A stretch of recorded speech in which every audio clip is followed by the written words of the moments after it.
Hey sugars, it's your girl Shaquila Willis here, owner and creator of Elegance by Design, where healthy hair and skin is our priority, but a beautiful you is our specialty.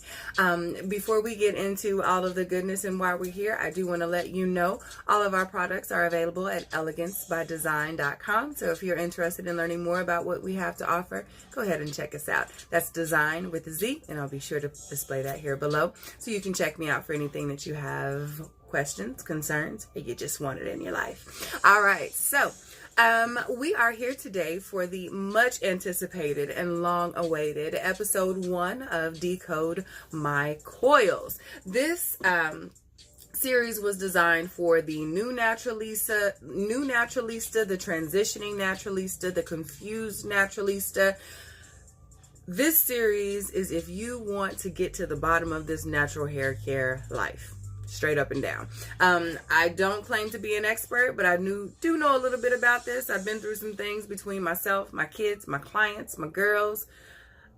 I've got a little arsenal behind me, so I thought it was only right that I do my sisterly duty and share the goodness of information with you. So I'm going to go ahead and get into it because I've got quite a bit of information that I've condensed down to 5 with like 2 bullet points.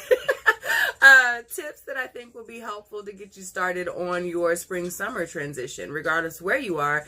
The season change is always interesting. So I thought talking about moisture as our first episode would be a really, really great start. So let's go ahead and get into it. Number 1, water is your new bestie. No matter where you are in your journey, water should be your main travel companion, period. It is the one thing we can use both inside and outside of our bodies to provide us with healthy hair and skin for a really affordable, almost free, depending on who pays the bills, price. If you don't consume a healthy amount of water daily, your hair and skin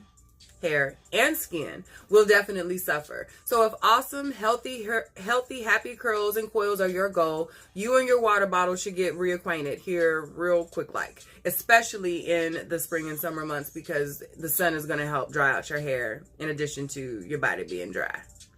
All right, so if the thought of additional water to your regimen makes you gag, you can start slow. Maybe 4 to 6 8-ounce glasses of water a day. You don't have to line them all up. You don't have to carry a jug around with you and intimidate yourself and psych yourself out before you get going good. You just need to be mindful about what you're drinking, and you'll begin to see the difference in no time, 2 to 3 weeks time. And before you see it in your hair, you will feel it in your body. So patience is the goal with this natural hair life, okay? All right, so now part 1A or B, depending on however you like to run your outline. I call this particular section Sprinkle Me, man. When I first began my natural journey, I skipped the very important, very crucial step of implementing a water bottle into my life as one of my holy grail items. I was still fighting with some of the thought process that we have as relaxed women, as relaxed hair wearing women, because I'm still pretty relaxed. But we get into that run from water mentality, whether it be a swimming pool, whether it be sweat, or just plain old products that have water base in them. We would run from them for fear of making our perms revert or it going back. I believe now that I've done my research and have experienced all kinds of hair need water. Regardless if it is relaxed or natural, your hair needs water regularly. Okay?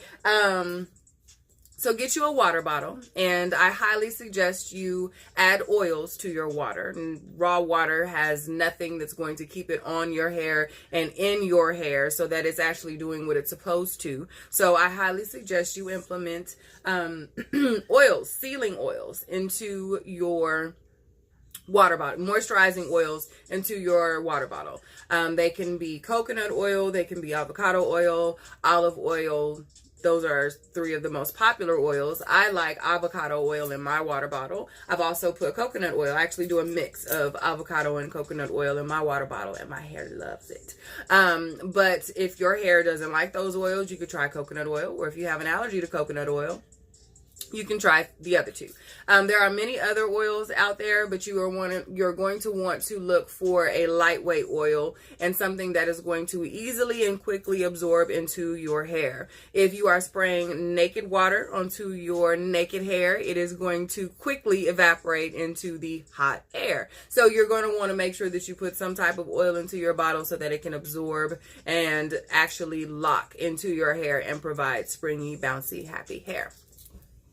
All right, so like I mentioned, you can use coconut, olive, or avocado oil. I also would suggest that you add vegetable glycerin to your bottle. This just helps with the overall, it is a humectant, so it can help with the, if you're going out into the elements with the actually clumping and the styling of your curls, the glycerin is a nice light way to do that. Make sure your glycerin is the vegetable glycerin, okay, because there are not so nice versions of glycerin, and that's not what you want. As far as how often you want to use your oil, your water bottle, you're going to want to spritz in the morning and spritz in the evening. You are not looking to drench your hair. You are looking to spritz your hair. You want to give it a nice refresh, a nice all over, rub your hands through your hair. Make sure that you get it all through there. It just kind of wakes your curls up, wakes your hair up, gets it ready to rock and roll. This is especially important if you frequently rock your hair in freestyles, meaning puffs, afros, wash and goes, things like that. You are going to definitely need a water bottle in your life. If you haven't had one up until this point and wonder why your hair looks dry on day 2 and 3, this is why. There's no amount of product that's going to be able to replace water. Agua. All right, so definitely make sure that you're doing that. Your ends especially love the additional oil to your hair, the water to your hair. Another note that you're going to want to look for is to make sure that whatever oil you choose to put in your bottle, it is a cold pressed oil. Cold pressed oils allow for all of the goodness to stay in your oil. Some of the oils that you may find at your local beauty supply store or some of the less reputable online places, you will get basic carrier oils. There are no nutrients in these oils, and they have been heat pressed to the point where they've been cooked so that there's nothing left good in their oil that you're putting in your bottle. So skip it and make sure you either order online from a very reputable brand. If you hit me up, I can give you a couple that you might want to try out. Amazon is really good, but again, you're going to want to look for cold pressed in the comments somewhere, and they will be able to tell you. Ask the question if it's not noted, are these cold pressed oils? If they can't confirm, don't go that route.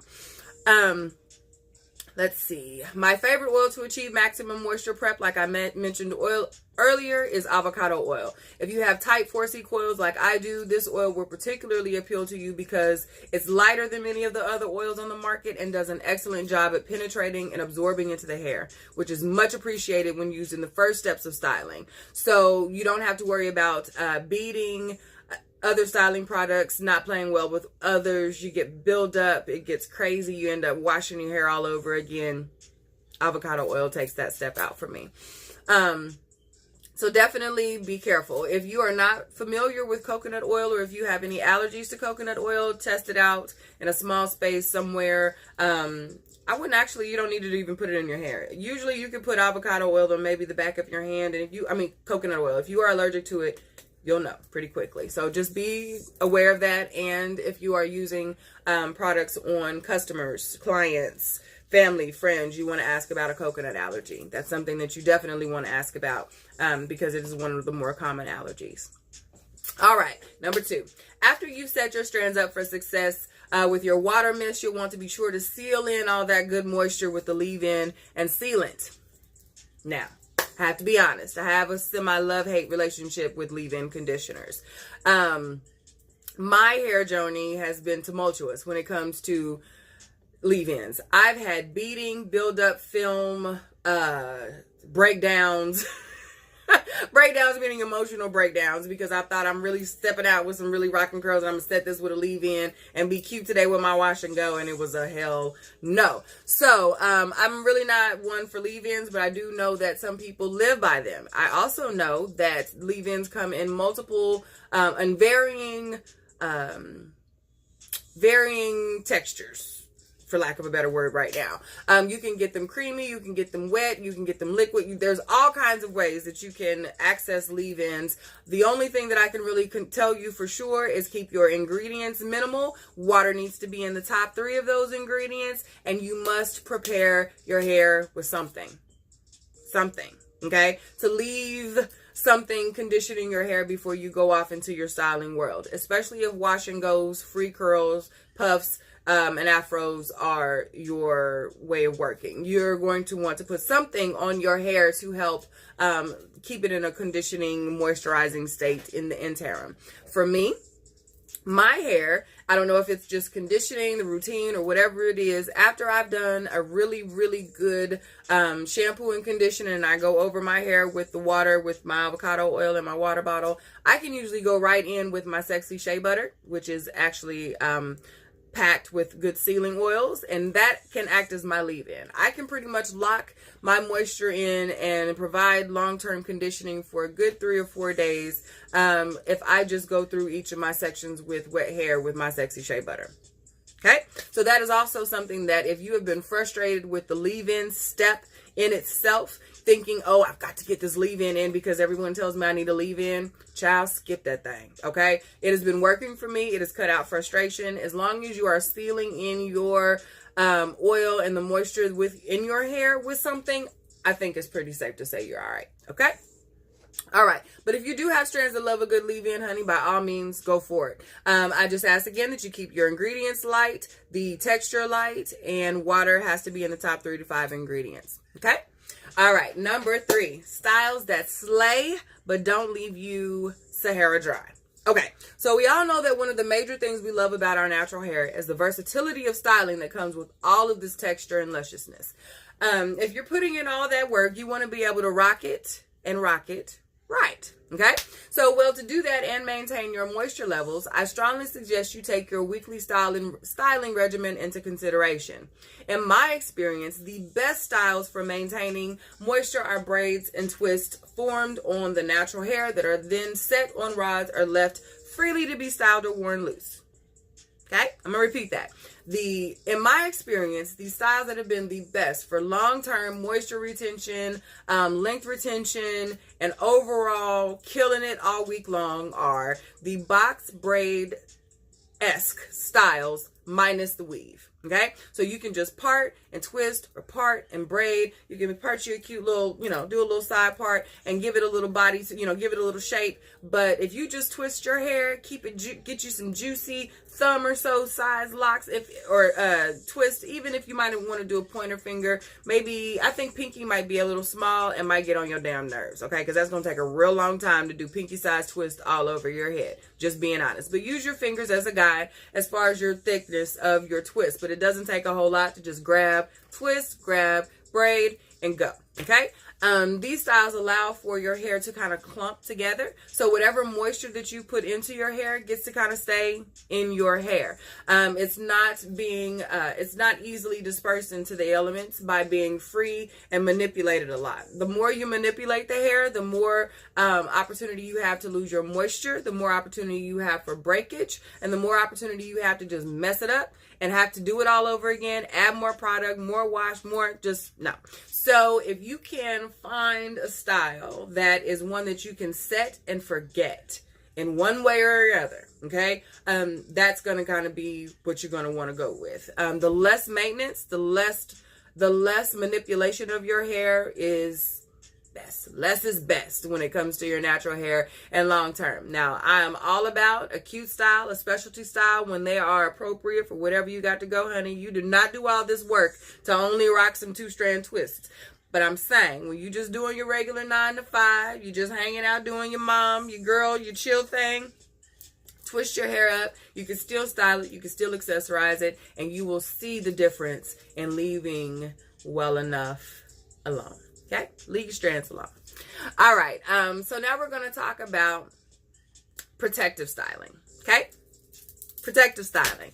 All right, if you opt for a box braid style or a style that requires you to have your hair otherwise inaccessible for your normal day-to-day regimen, You will want to invest in a great braid spray or oil with a tipped nozzle that can apply to your scalp, that you can apply to your scalp or even spray, depending upon what you're doing. I prefer the nozzle, just to be completely honest with you. It may take a little longer, but you can guarantee that you're hitting that scalp and you're able to manipulate and work the oils into the base of your braids when you have a nozzle. You can direct it a little bit easier than you can with a spray bottle, but do you, boo.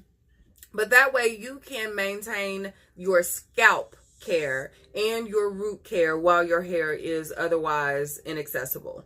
You're going to, prior to putting your hair up into a braided style, you're going to want to make sure you saturate your strands with some type of moisturizer, some type of primer, conditioner, something. If it's a leave-in, do that. I think Sexy Shea Butter is amazing for setting your hair for box braids because you can set it, you can saturate the strands with the Sexy Shea prior to styling. It's going to smooth into the whatever hair that you're using, and it's going to allow for when you take those braids down, your hair is still going to be soft. You're not going to have all that fluff and build up. It's not going to, as you're running your brushes and things through it, you're going to have soft, happy, bouncy hair when you set your box braids or twist or whatever your long-term styling is with Sexy Shea. So that's just something that you might want to put in your back pocket.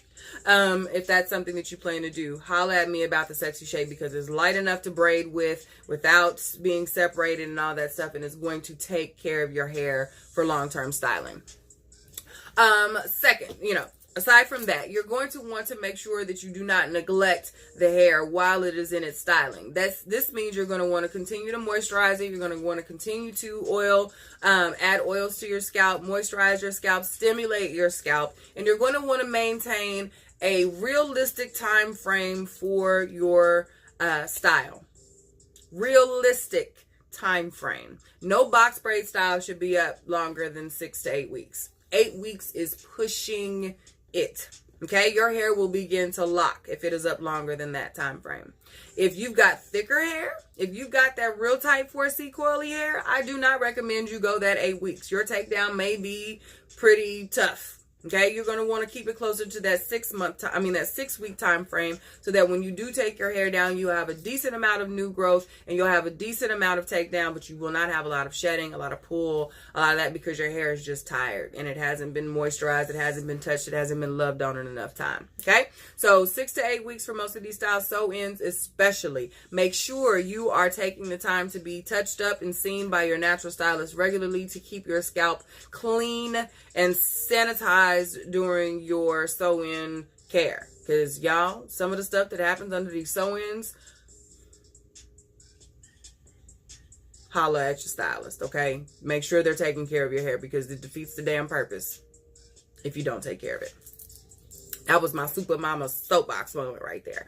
Okay. All right. So now that we talked about the day-to-day protection of your long-term styles. When you go to bed at night, regardless of how your hair is styled, you need to make sure that you have some type of protection, whether it be a satin scarf, a satin pillowcase, a bonnet, whatever. You need something that is going to protect your hair that is not cotton. Okay, cotton is going to pull moisture. It is going to wrap your hair into those little bitty fibers. It's going to help pull and break and snag your hair. It is not what you want. Okay, you are going to want to incorporate satin into your nightly regimen for your head. Okay, cotton polyester might be good for your little sheets, but you need to put something satin on your strands. All right. So the final tip for today is to be patient with your hair. Your hair is going to require different things at different stages of your journey. So take my advice and that of the many, many voices that you're here with a grain of salt, or how I've come to describe this, with a little dab of conditioner. Okay? Because you'll realize that after you applied all of the good stuff that you hear, that you read, that you see, the unnecessary information washes away. Okay, if you take the basics of these tips and apply them to how you care for and style your hair, you will begin to see the changes in your coils and increase your confidence levels. Early on in your transition or big chop phase, you will need much more moisture than later on in your journey, because you're literally bringing it back to life. You're literally reviving your hair at this stage. It's going through some things, but as your hair begins to pick up on the regimen you set aside for it, it'll come together and you will reap the benefits of your work and patience. But without the basic moisture and sealing practice in place, you're working against any other style or any other product on your counter. Nobody wants that. You're working, it's like, for what? Like, for what? All right, so this has been episode 1 of Decode My Coils. Please tell me if you enjoyed it and what you want to talk about next time. I'm preparing some really, really awesome content around setting aside a solid regimen for your natural hair. And styling that keeps you fly, saving time, and retaining length. That is like a triple threat. Your hair needs stability, just like your relationships, just like your little cheering. Your coils need stability. So we're going to teach you how to create one that works for your lifestyle and stick with it. So be sure to hang out with me next time as we talk about regimens on Decode My Coils. You all can get your products at Elegance by Design. You can follow me on social media on Facebook at Elegance by Design OKC, on Instagram at Elegance Design, or you can always catch me on my website at elegancebydesign.com, and that is Elegance by Design with a Z. I'll be sure and run all of that here at the bottom, so you can go ahead and follow, like, subscribe, share, because I want everybody to get this good information. You guys enjoy whatever the rest of your day entails. I encourage you to go forward, be love, be light. All of that illuminated by love. Have a good one. Talk to y'all soon.